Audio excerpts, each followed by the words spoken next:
morning. My name is Debbie Zamaria, and I'm with the Martinez Oral History Project. I'm here in the home of Margie Pruitt. It's March 17th, 2015, St. Patrick's Day. We're going to talk a little bit about Margie's familial background as well as her growing up in Martinez. So thank you so much for having us here today in your home. So Margie, why don't we start with your maternal and paternal grandparents, maybe your maternal grandparents, their names and where they were born and so forth. Okay, my grandparents on my mother's side were James Hoey and Elizabeth Ludden Hoey, both born in Martinez. And on my father's side, his parents had come from Ireland, married here, and lived in Pinole. Their names were Julia Cox Collins and John Collins. And my father was the seventh of 9 children. His father, John Collins, died when he was 6 weeks old. And a bit later, my grandmother Julia married his brother, Jeremiah Collins, and they had two more children. And my mom was, on the maternal side, was one of 3. Okay. And I seem to remember that the Hoeys were quite a name in Martinez for a while, or perhaps still are. Yeah, my grandfather, I think he started out as a butcher. My grandmother played the piano and taught lessons to put him through law school, and he became an attorney. And you know, the county was small and Martinez was small. Everything was bustling downtown. That was how it was. And so he was prominent, and he was well known as people like he were in that time. So he was a lawyer. Well, he became the DA, is that correct? He did. He did. He became district attorney, I think in the 40s and 50s is when it was. And yeah, for quite a few years. What do you remember of him? Let's just start with him. I mean, what sort of a man was he? Was he gregarious? Was he quiet? You know, he always had, I remember, and I think my siblings would say the same, never an angry word. Never an angry word. He had always a twinkle in his eye. I know that from history that he was a good trial lawyer. He could be very tough, but certainly not with anybody I knew when we were around him. He loved horses. He had a ranch. Eventually, I think they used to, well, anyway, I'm getting ahead of myself. But he loved horses, had a team of horses that he used to show in the sheriff's posse. He was in the sheriff's posse, and he had a stallion named Midas, another named Milbray, and he'd ride either one of them with the silver saddle in the parades and things like that. Wow, what a presence. Yeah. Had cattle and chickens and all that. He had, you know, a few acres out in the valley. And we'll talk about that in a bit, but that's where you spent some of your childhood growing up, quite a bit of your childhood growing up. But he would he was a good man.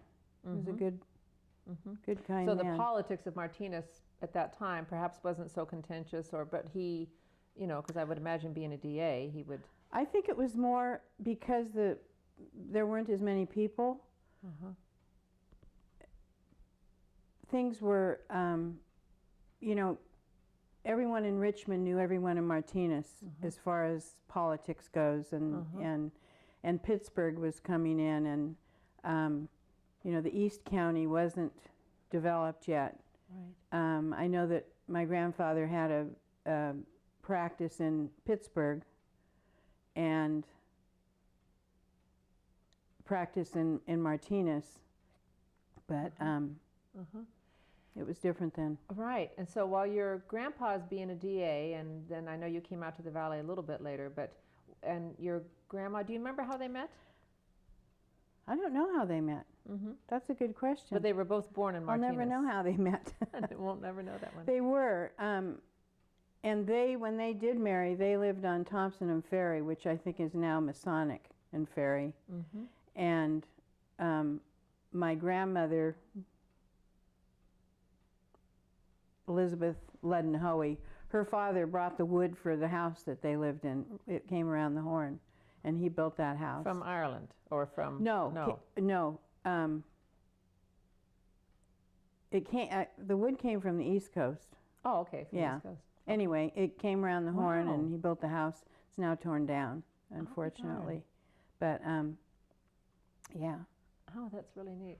So, okay, so not sure quite how they met, but then then they had some children. They had James Francis, named after my grandfather, and then my mom was Margaret Elizabeth Hoey, and then Bernard Ludden Hoey, and his name was Bud. He died when he was in college, when he was 20 years old at Cal, but that's where they lived, in that house on Thompson and Ferry. My grandmother, as I said, did play the piano, taught piano lessons, and put him through law school. And then in later years, they had a house built up on Hillside, they called it, and up on Pill Hill. Oh, in Oakland? No. Pill Hill and Martinez. Oh. Up Green Street and up Thomas Drive. I'll be darned. We always called it Pill Hill because doctors lived up there. Okay. Dr. Bradshaw, Dr. Morgan. Maybe Dr. Merrithew? No, Merrithew lived on the other hill across town. I'll be darned. Yeah, his house is still there. Wow. Yeah. Okay, so one of your uncles also sort of followed in your grandpa's footsteps, correct, in terms of working in the law He field? did. That was Fran Hoey. His name was James Francis. We always called him Fran. And he was an attorney with my grandfather. It was Hoey, Hall, and Conti. And the Hall was Sam Hall, was a judge from Martinez. And that was his first job, was in my grandfather's office. And he would never call, all his life, he would never call my grandfather anything but Mr. Hoey. And he knew him so well, and we knew him, and everybody was very familiar. He just only called him Mr. Hoey. I think because it was his first job. Yes.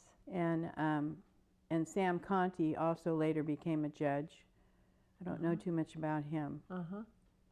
So how involved what were those times like for you as a young girl? I mean, with families involved in politics. I mean, I know your dad was a dentist and was not in that field. No. Did that affect you at all? Were you involved more in Martinez politics, or did you hear about it around the table, or? It really wasn't just Martinez politics. It was just the county, names in the county. That's right. I think that's mostly, we talked a lot around the dinner table and had good arguments around the dinner table about things. I was little. I was the youngest of three. And so I just always had my ears open. Right. But my parents met because of my grandfather's... That's a good story. Why don't you tell us about that story? Well, my grandfather was campaigning for district attorney re-election, and my father's brother, Francis Collins, he was an assistant DA in my grandfather's office at the time. And so he was campaigning for my grandfather's re-election also. So he enlisted his brothers to help with the campaign. And during that time, he met my mother. And so that's where it started. I'll be darned. Yeah. That's great. And they were always, my parents were always interested in, not just, interested in life and politics and what people were doing and et cetera. So for the county. That's an important distinction because I think it is. yeah, things Well, were much probably smaller. too because my dad had a practice in Richmond, and Richmond was a going place at that time. But there was such a connection because Martinez was the county seat. Everything went on there, whether you were an attorney in Richmond. My dad had a couple other brothers who were also attorneys, and in fact, well, anyway, one had a practice also in Martinez as part of the Richmond office. That was my Uncle Bob, but it was a closer, lively time. And I would imagine being even a young kid around a dinner table, you know, your ears are open and you hear always names and stories. And I've always, for some reason, I've always liked to do dishes, and you learn a lot when you're doing the dishes, and people are still sitting around the table, or especially if they've had a glass or two, you know. That's right. That's right. So, yeah.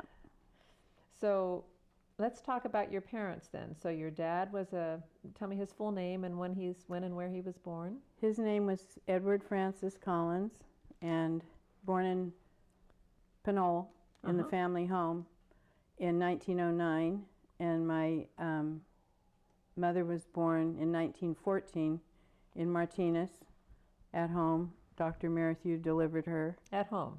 At home, And she was certainly always his greatest champion because, you know, Martinez was small again. Everybody knew everybody, and a lot of those people. Well, anyway, I'm getting ahead of myself. So your dad was born in Pinole, and so then he obviously went to school and became a dentist. And that's when he went to Richmond High School from Pinole. That was the only school around. And that you went right into dental school. There was no undergrad.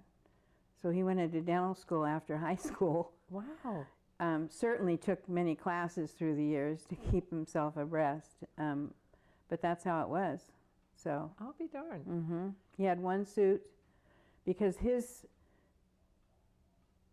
father died, as I said, when he was 6 weeks old. Then my grandma Julia married my father's brother. Excuse me, my father's brother, and he died too within like 3 years. They'd had a couple of two more children, but he died also.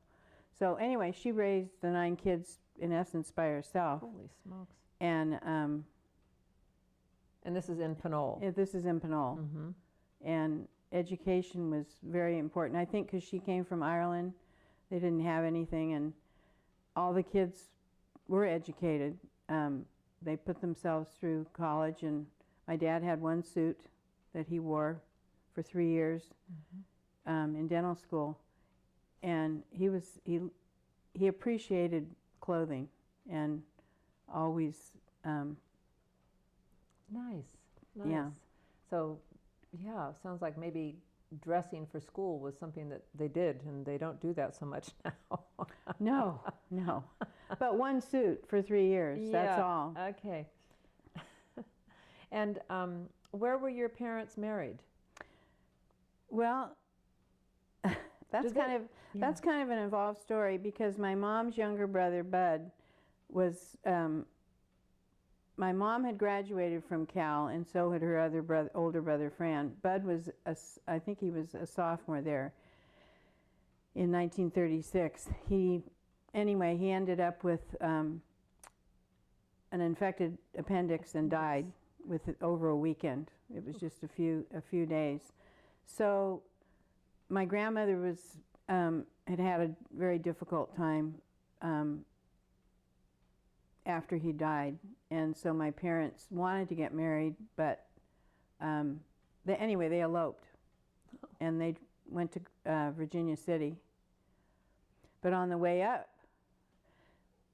well, my grandfather and grandmother had a cabin up Highway 50, as did many Martinez people. Dr. Merrithew had one a mile up off of Highway 50. the Lascelles had one. Frischholtz, that's an old name, but they've been gone from Martinez for many years. Who else was there? Were a couple more. I'll try. Oh, the Beatties from Antioch. Anyway, so like a little community. It was a little conclave kind of, but or enclave, I mean. Anyway, my parents were driving up. They stopped at a place on Highway 50 called Fred's Place, and they told Moss Briggs was the owner of Fred's Place. They told everyone knew Moss Briggs. If you went up Highway 50 in the 30s, you'd always stop at Fred's Place. And anyway, so they drove on to Virginia City and got married. They knocked on the door of the priest house in the Catholic Church in Virginia City, and this nun opens the door, and she looked at my mom and she said, "Sis Hoey, what are you doing here?" And it was a nun from Martinez that had gotten transferred to Virginia City to this church. Oh my gosh, what are the chances? Very small world. That is so funny. Anyway, but it was actually a good thing because my mother wasn't Catholic, and in those days you had to be prove that you were, I think, a decent person. So this nun stood up. She could vouch. She could vouch for her. And anyway, but by the time my parents got married and went back down Highway 50, they stopped at my grandparents' cabin. And they already knew because they had stopped at Fred's Place coming up too. And so that was their little honeymoon? That was their little honeymoon, yeah. Nice. And so he was a dentist at the time, so he was missing work, or was he not a dentist? He was a dentist. This was in July of 1936. And my mother at the time worked at the Alumni House at the University of California. And so they then moved into a little house in Richmond and you know, began their life. And as you say, I mean, you know, there's not that much mileage between Richmond and Martinez, and I would imagine, how did you guys travel back and forth? It was like Highway 4. There was no Highway 4. It was Franklin Canyon Road. Right. Really, to because we'd come up every Sunday and have dinner with my grandparents. Or if my brother and I were staying at my grandparents', my parents would drive up. And it was Highway 4 because there was a fruit stand, Welch's Fruit Stand, which is on Franklin Canyon Road. That's now a winery within the Welch family. And the back road went to Pinole. That road went to Pinole. Or you could take, I do think Alhambra Valley Road ran into Pinole Valley Road. Right. And to go that way. Pretty way to go. So. Yeah, it was. So when I sort of jumped the gun, so your parents, they moved into a little place in Pinole. And my dad practiced, and my mother worked until she had my sister Sheila. And at the Alumni Club is where she worked. At the Alumni House. Okay. Yeah. For Cal. Okay. And then Richmond became their life until the 50s when they built a house out in Alhambra Valley and moved. We moved to Martinez. So your your sister is Sheila. Right. And she lives where? She lives in Oakley. She's almost 8 years older than I. And then my brother Robert, or Bob, is 4 years older, and I was the youngest. He died a couple of years ago. And my sister still lives in Oakley. Okay. So eventually your parents, I know, moved to Martinez with the family, and why was that? Was there any particular reason? Or you know, I think that Richmond after the war, because of the Kaiser shipyards, was big and bustling and a good place for my dad to practice dentistry. The weather was dastardly. It really wasn't much fun in the summertime, and they really liked the weather in Martinez, and certainly liked the people and what it had to offer. So they ended up in the 50s. In 1958, they built a house, and we moved. And where was that house that they That built? was out, my grandfather had about 180 acres at that time, and he had given the cabin that was on Highway 50. He'd given that to my Uncle Fran and his family, and at that time my parents were looking for a house, couldn't find a house that they liked, and he gave them 10 acres to build on part of that property. So that's how they built there. And can you describe that for folks that are watching this? Where was that, more or less, that property? If you drive out in the valley on Alhambra Valley Road and you come to the first stop sign is the cross section of, if you go left, you go on Release Valley Road. If you go right, Alhambra Valley Road continues. And it was 9/10 of a mile from the T, we called it, Is that where the Christmas tree farm is? Or no, the tree farm is on Release Valley Road. Oh, Release Valley Road, of right, course. to the left. Okay. This is past Briones Road on the, and got you. I know where that is. yeah. It's now, in fact, the property that was my grandfather's is now Alhambra Valley Ranch. Anyway, it's houses. So it's been divided up. He had 180 acres. And Well, he didn't divide it up. But it just someone who bought the property after my grandmother died, developed that. And also Stonehurst is, if you turn into Stonehurst, that development, that's on Vaca Creek Road. That was the road that we turned in to get to our property, my parents' property. Right. I think you said it was called Route 2 or... Route 2, Box 258A. That's right. That's great. Silly thing to remember, Yes, but... I know. Like your phone number. Yeah. Okay, so you had this so all of your siblings, you and your siblings were all born in out in Richmond? We were all three born at Richmond Hospital, right. Okay. And which doesn't exist anymore. No, doesn't exist anymore. It was a privately owned, the Guinans owned Richmond Hospital, and it was a good hospital in the 50s. I think it started probably after the prior to the war. I believe it was there, but wow. Yeah. So, then Doctors Hospital, which is now closing. Right. That kind of came in and took over. Yes, that's what I was thinking, that maybe that was the subsequent one. So you came here when you were 12, about, more or less? Okay. 1950, the fall of 58, we moved in, and I was in 8th grade. And so you already knew so many people here because you've been coming here so much. I did. I was very fortunate because we'd come up to stay at my grandparents' and ride horses and have great fun. And play with the Millers. Play with the Millers that lived, they lived, maybe a quarter of a mile down the road. And they originally were from Richmond also. So people moved from Richmond out this way in this end of the county because of the weather. The weather. It's lovely. Yeah. And maybe the schools too. I don't know what the schools in Richmond were like, but have always been pretty good here. I think they were good then, but I think the writing was on the wall too. Yeah.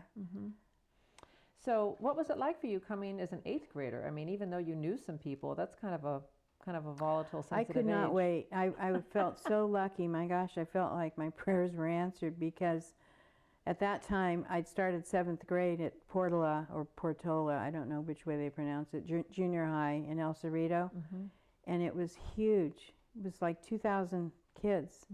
I felt like a speck there. It really was scary. And then I heard, oh my gosh, we're going to move. So that was great. Martinez Junior High was so much smaller and everybody was friendly, and I felt comfortable enough. I ran for secretary. That first year? That first year. And it was...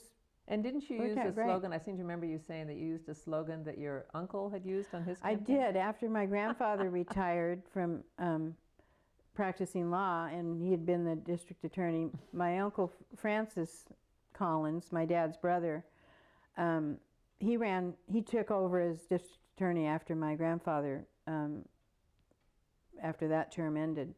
And so he was running in 1958 for re-election for district attorney against John Nedgedly, and who later became a state senator. And so I used his little slogan, and I think it was Collins is great in 58. So I stupidly used the same little slogan. And that's cute. Yeah, it worked out fine. And you won. And I won. Yeah, right. It was fun. So school was a good time for you. You had a good time in school. It was a wonderful time. Yeah. And went to Alhambra I think High we School. had there were good teachers at the junior high that year, and then moved on to Alhambra, and I had a teacher named, I can't remember her first name, but it was Miss Weehee. She was there when my mother went. My mother graduated in 1930 from Alhambra. Whoa. And Miss Weehee taught her. She was a wonderful English teacher, a cute little lady, but very strict, and you really had to work in her class. And so when I went to college, I had no idea. I wanted to be a nurse, but I knew I couldn't do the chemistry and all those science classes. It was not my forte. So I took an English class and got a B in it and thought, wow, this is for me. So I thank Miss Weehee for that. I think that's why I became an English major. Isn't that something? Yeah. Oh, I know. Sometimes it's just a little thing like that. Yeah. Now, and you went to all 4 years to Alhambra High School? Not quite, minus a couple of months, yeah. In my junior year, and I was lucky enough, I was they called them Pepettes then. It was like a pom-pom girl.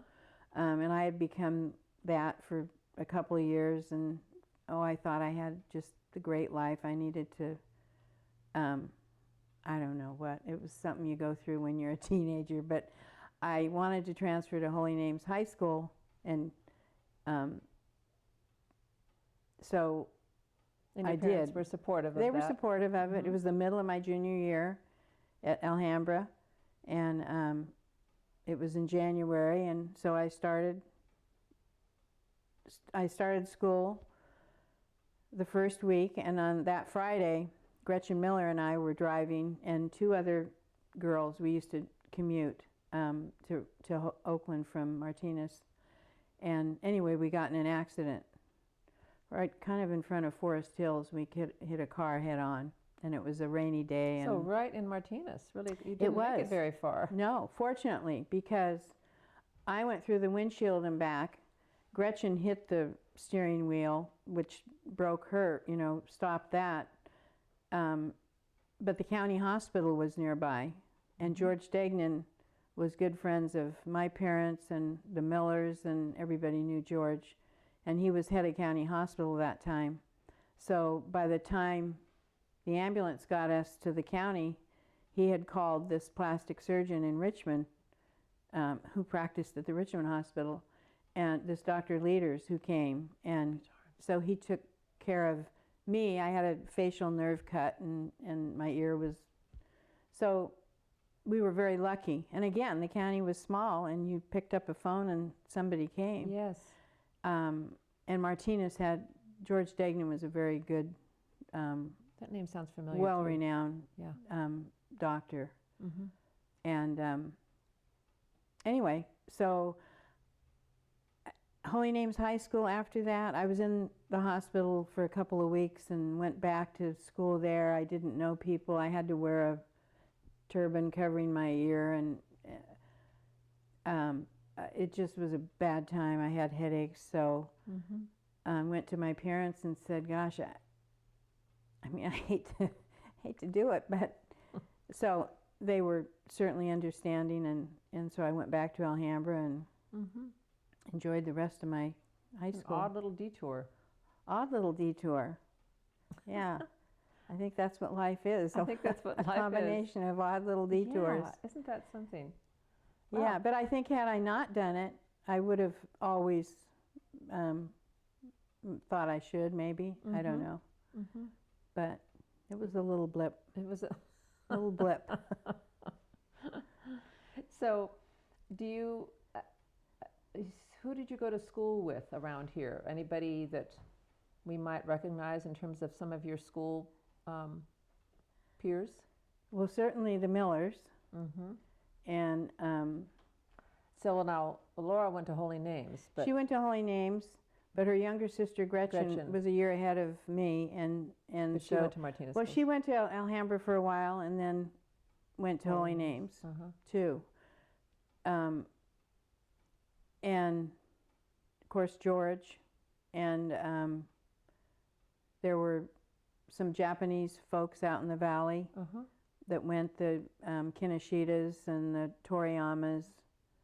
And those have been your kind of playmates when you were, at least in the summertime. Out in the out in the valley. I didn't know too many people in town until I moved here, and then friends. You know, I think Evelyn, the Barlatani, Nancy Barlatani was my good friend all through high school. Nice. And, yeah. Cool. And I think you had talked about some summer jobs that you had. I mean, it sounds like work was, you know, an important thing in your family and the values and everything. And so you had some little summer jobs. You want to talk about some of those? Gosh, well, Gretchen and I this is when I think I was probably 10, we would sell fruit out on the Alhambra Valley Road. And fruit meaning pears, because the whole valley was all pears then. Those famous pears. And so we'd just bring out lugs in our wagons. We'd each had a wagon, and we'd lug it, literally a lug of pears out, and sell them to any car that drove by. That was my first quote job. I think we sold, if they wanted to buy a lug, it was $2 a lug of pears, which is a lot of pears. That's a lot of pears. But it was safe and fun, and we thought we were entrepreneurs, you know. Totally. So when that was before you had moved to Martinez, right? So you were young. That was a little of both. A little of both. Yeah, a little of both. And then in high school, I had no jobs. I was lucky. We just had a great summer, and we had a pool. My grandfather had built a pool and close to our property, and then given the pool to us, and so it was fun. And were you a saver or a spender with your money that you earned with these pears? Oh, I spent it, I'm sure. No, I wasn't a saver. But it wasn't much either. Right. And then I know, I'm just trying to get a sense of you. Oh, I'm getting it. Yeah. Should I tell this little part? Sure. Well, anyway, Gretchen and I smoked when we were young. Dastardly thing to do. Yeah, awful. And so my grandfather had a foreman working for him, and he lived on the property in a little two-room place by the lower barn. And so it was totally, he just was a nice guy, and he liked us and we liked him, and so he'd buy us cigarettes, and sometimes we'd clean his place. So fun. Yeah, and it was just... Isn't that funny? Because I'm sure it really was innocent, and now that just it was totally innocent. Now he'd probably be thrown in jail, and but we smoked way too early, but fortunately, and my dad was a dentist, so in high school, he didn't really know I smoked, but I'd come home and there'd be a brochure on throat cancer or something like that. He wanted me to share it with my friends who smoked. Then I quit when I was pregnant with my second child, but that's what kids, you smoked early, you and don't even think. Yeah. So it sounds like you had a fair amount of freedom as a young person in this town. We did. Your parents trusted you. I think Martinez allowed that. I really do. And I know my mother felt the same way growing up here, except she always knew that whatever she did, someone would know. Because Martinez, when she grew up, of course that was in the teens and the early 20s, was very small.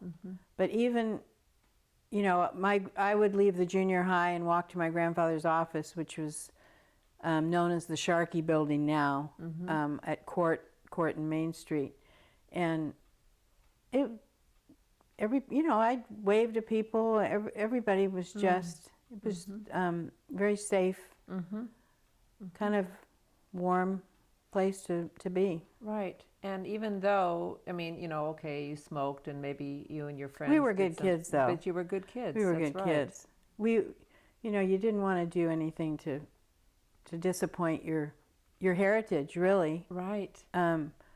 I was fortunate to have good roots, so to speak, and people who cared, and so you didn't want to disappoint them. Yeah. Speaking of that, what was your mom like as a person? Was she kind of a quiet person or a jokester? Definitely not a quiet person. No. She had a great sense of humor. My grandparents both did. Her parents did. And this is Sis. This is Sis. Yeah, Sis Hoey Collins. And she enjoyed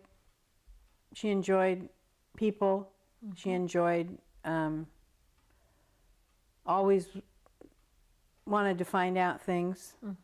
She was well educated and interested in life and politics and the world, and Great role she model. liked to play bridge. She always played bridge, and I swore I would never play bridge. I think because of that, then you grow up and you think, hey, it's not a bad game. It's kind of fun. So, and she golfed. So she had a good, she was... So kind of an independent woman for those times. She was. You know, yeah. She was. But my grandmother was too, and I think she probably learned it from her. My grandfather, Jimmy Hoey, didn't really like to travel much. He'd travel with the sheriff's posse and things like that, but not... So her good friend was Margaret McMahon, an old Martinez family, and so they'd go to Tahoe. This is back in the 40s and 50s, and my grandmother loved to drive, and they'd get in the car and go up and gamble for they played the slot machines, and then come back that same day, and that was kind of an unusual thing in the 40s and 50s. I think so. To do that. Women didn't drive for the most part, you know. And then she and Fanny Degnan and Margaret McMahon. Fanny was George Degnan's mother. They traveled to the Orient. This was in the 50s. They traveled to Europe. So she was an independent woman too. And I think it was good heritage. Yes, and such great role models for you as young women growing up in this town, you know. Yeah.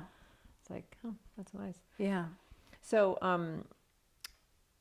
okay, so then well, I'm skipping around a little bit because I was on your summer jobs and you had babysitting and, you know, sold the pears and smoked the cigarettes but mostly school was your focus, school and play. It was. Which is how it should be. And I was the last of three, so my parents were much easier on me than they were probably on my sister and brother, but I was a good student, but not a star student, but there was never any pressure about that. Right. And just do your best. Yeah, yeah.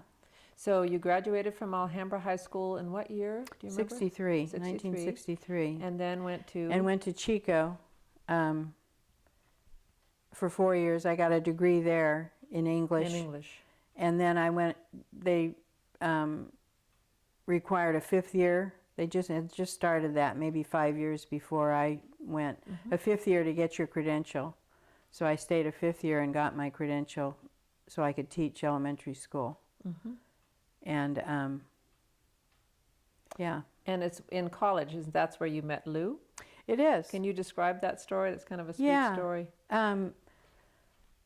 My roommate had fixed me up on a blind date to go to this Newman Club ice cream social, and Lou played football at the time at Chico, and for some reason he went to this ice cream social. He didn't want to do what his friends were doing, and so we met there. And even though you were with somebody else, but you saw him, and it was sort of an electrical thing. Well, his name tag had Lulu on it because he stuttered at the time, and his friends called him Lulu, and well, that's the way it was. But he also had these piercingly blue eyes, which I literally noticed them. I mean, it's a silly story, but yeah. That's sweet. That's very sweet. And then you started dating? So then when we were off and on for about 5 years, we went off and on. And where was his home base? I mean, I know he was going to school in Chico, but he lived with his aunt and uncle in Terra Linda by San Rafael. Yeah. Okay. He grew up, and this is a point to bring out. He didn't understand Martinez when we first met, because I had a lot of friends. As you know, people in Martinez stay connected, or you can not talk or see somebody for years and come back. But I had a lot of male friends that were in college somewhere else.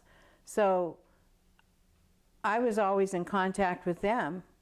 And Lou didn't grow up in a place like Martinez, did not understand those connections. How could you have male friends? Yeah, and until he met them, you know, as we dated through the years, then he met him, and he understood. But I think that was always a very positive plus for Martinez, to be able to have friends like that.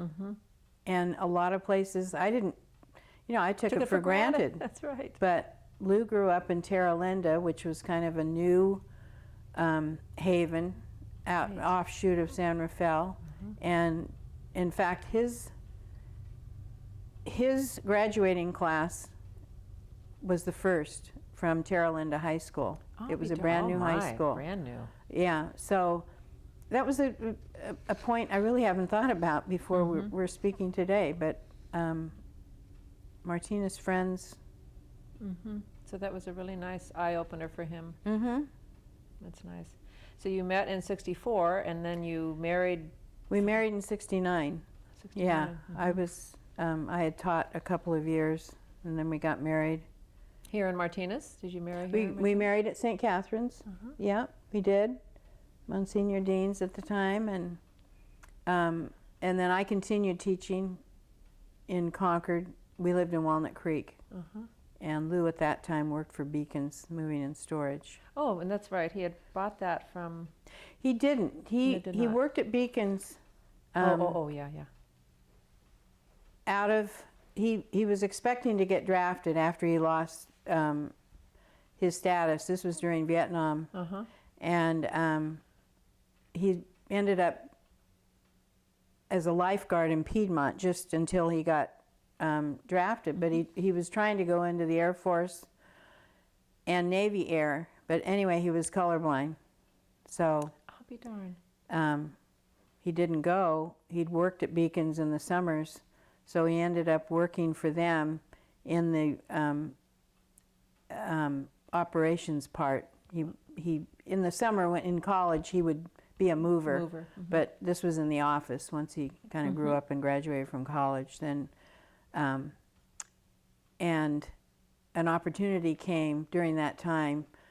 We had moved to Martinez already after we had Katie, our daughter, and Earl Donovan owned Metropolitan Van and Storage, which used to be the old Zufall Moving and Storage back in the 40s and 50s.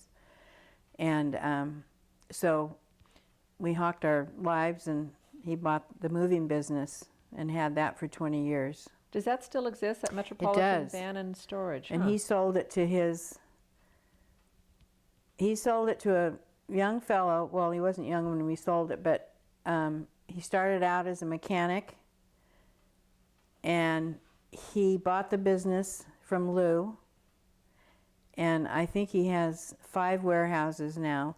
Lou had, when they bought it, he had a partner, and they had, I think they built it up where they had a couple of warehouses, and the trucks, maybe they had 30 trucks.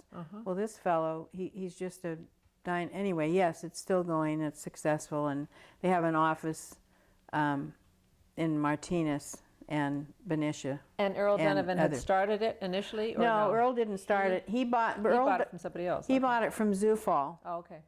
Because he didn't really intend to buy the business, but that was part of him buying a building, was to buy the Zufall Moving and Storage. He never ran it, but to my knowledge. Wow. And then he just, you know, didn't want in that business anymore. Yeah. And so that's how. So Lou and you guys bought that, and at that time you were in that little teeny house, huh? We were in a teeny house. Oh, the one on St. Mary Street. Wide. It was 18 feet wide. It was a very unusual house. And that still exists.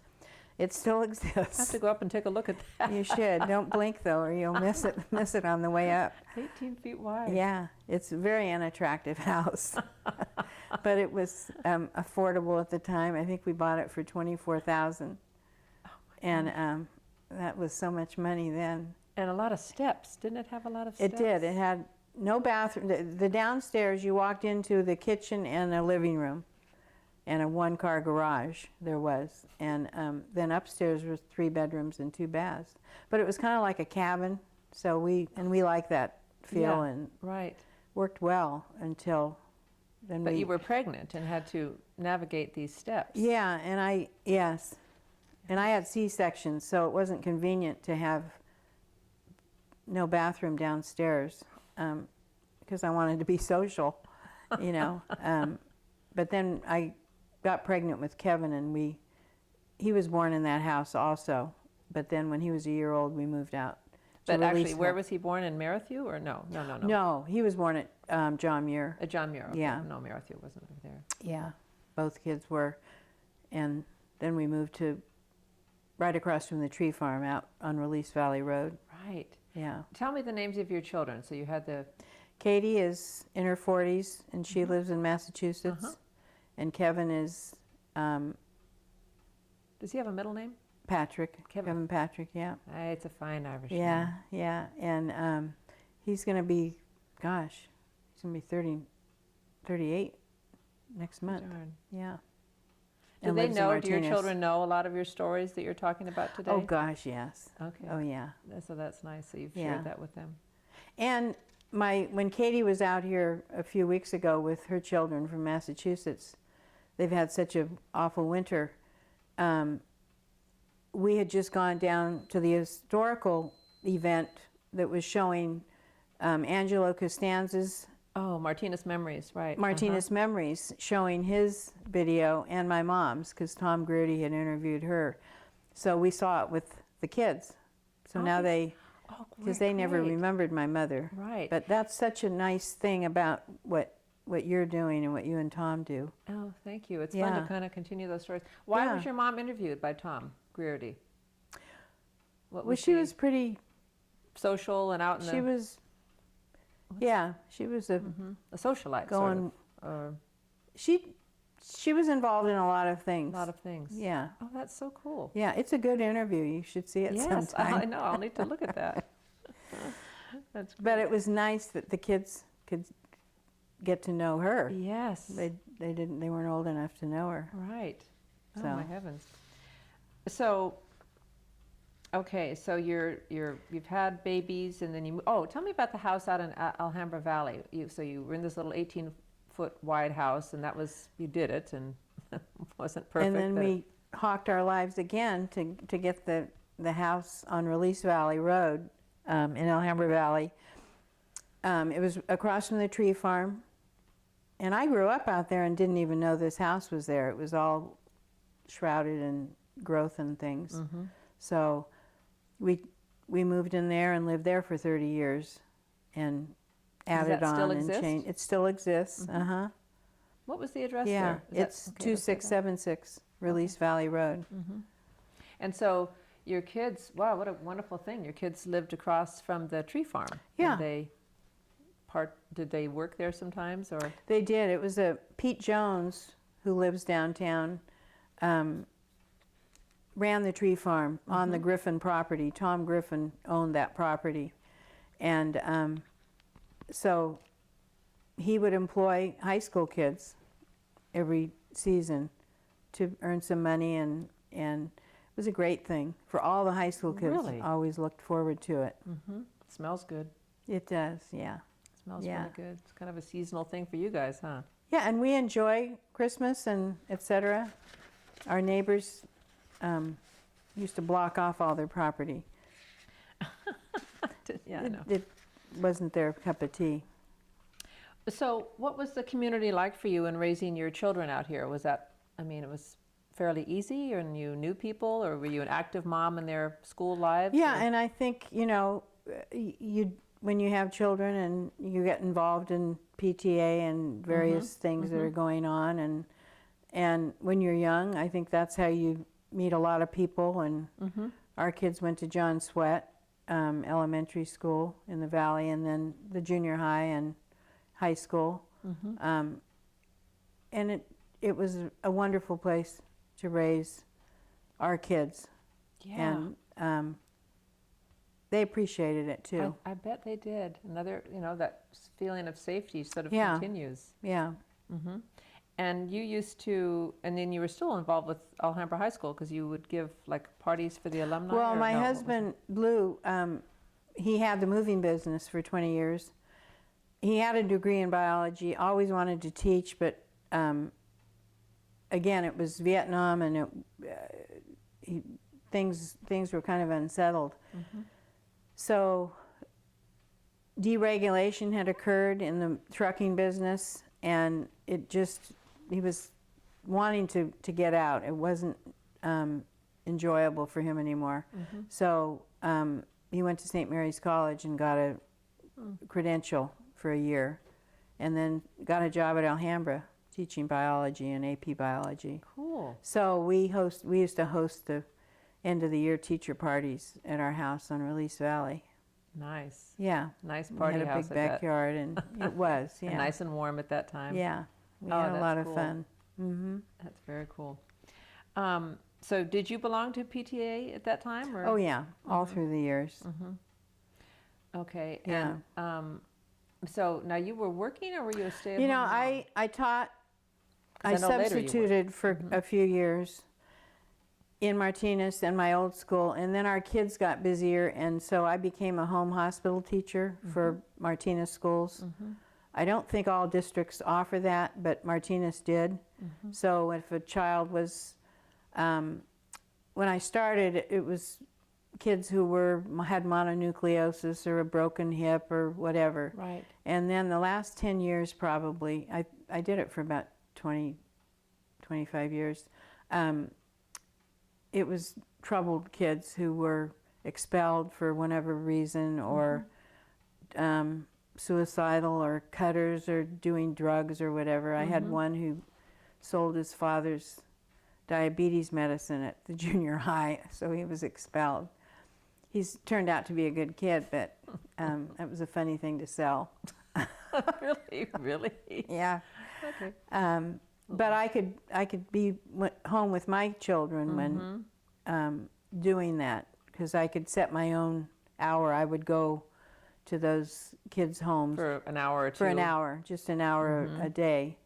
But you can get a lot done in an hour on a one-to-one. And you could have that nice connection with them. Yeah. It was very enjoyable for me, and That's great, Margie. yeah, it was a good way to stay in teaching Yes. and yet have that flexibility. have that flexibility. And I've always played tennis, so I could do it around that also. Yeah. And look at you. You ended up living back in Martinez, you know? Who would have thought? Who would have thought? And you thought maybe as a kid that that's not something you wanted to do. No. It's like, I'm going to go You know, you don't want to, you want to be away. Well, then you get older and you get wiser and realize grow what a up. jewel. Yeah. It's a very nice community to come from and to raise your children in. And I shouldn't be ending that in a preposition either. Really, English teacher. That's funny. Did you belong to any other service groups? I know you were in the PTA, but, you know, sort of child rearing years. Did you do any volunteer work, or you were busy teaching and raising kids? So yeah, I've always been in AUW. I'm not a great. I kind of I joined that because Lou worked long hours, and I needed to talk to somebody other than Katie. And so I joined AUW for kind of stimulation, you know, intellectual stimulation. And I've been in that all these years. I'm not a great member, but I, you know, partake in the things that interest me. And I've been a PEO for years. what is a PEO? It's Philanthropic Educational Organization. It's women. And we sponsor a college in Iowa, the Scotty College. So kind of like your mom. Your mom did those sorts of things. Well, was involved in yeah, she did activities. Need that stimulation. Yeah, and I enjoy playing games and things, so I play bridge and mahjong and various things. So, yeah, I've had a great life. Sounds like it. Well, I think, you know, I think we're kind of coming to a close, unless there's anything you can think we might. I know you had was it your great-grandmother? You told me just before this interview that used to do Red Cross down at. That was my grandmother. Your grandmother. That was Elizabeth. down in World War II. Elizabeth Hoey Ludden. Excuse me, Elizabeth Ludden Hoey. Okay. Right, and she was friends with Helen Muir, John Muir's daughter. And she also, before she was married, she played the piano when John Muir was in town. She, I guess he found great solace. And she was a wonderful woman. And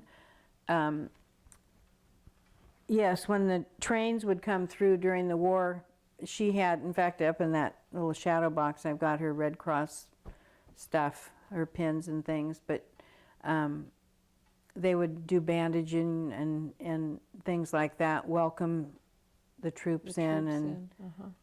And back in that day, if there were hobos, she called them hobos, and they'd knock at the back door, and but that's what people did. She'd give them a meal, and then there were steady hobos that would come through. That's what my mom used to tell me. But again, no one was. People were taken care of. They were taken care of. Yes. They weren't there to hurt anybody, and right. They just were having a bad time in life. Right. So your family. And that's how Martinez was. And I'd like to think it's got shades of that still. I think so. I think it does. So your family was just here for so many generations, huh? Just really, like, I don't know, 3 or 4, maybe. Yeah. Can't count generations, but anyway, well, that's wonderful. Well, thank you very much. Oh gosh, you have been so great, and it's fun to talk about these things. It is fun just to hear about them. But anyway, I feel very privileged to, to have grown up here and stay here and appreciate it. Yeah, that's true, Margie, and share it with your family and friends. So, well, thank you. Thank you.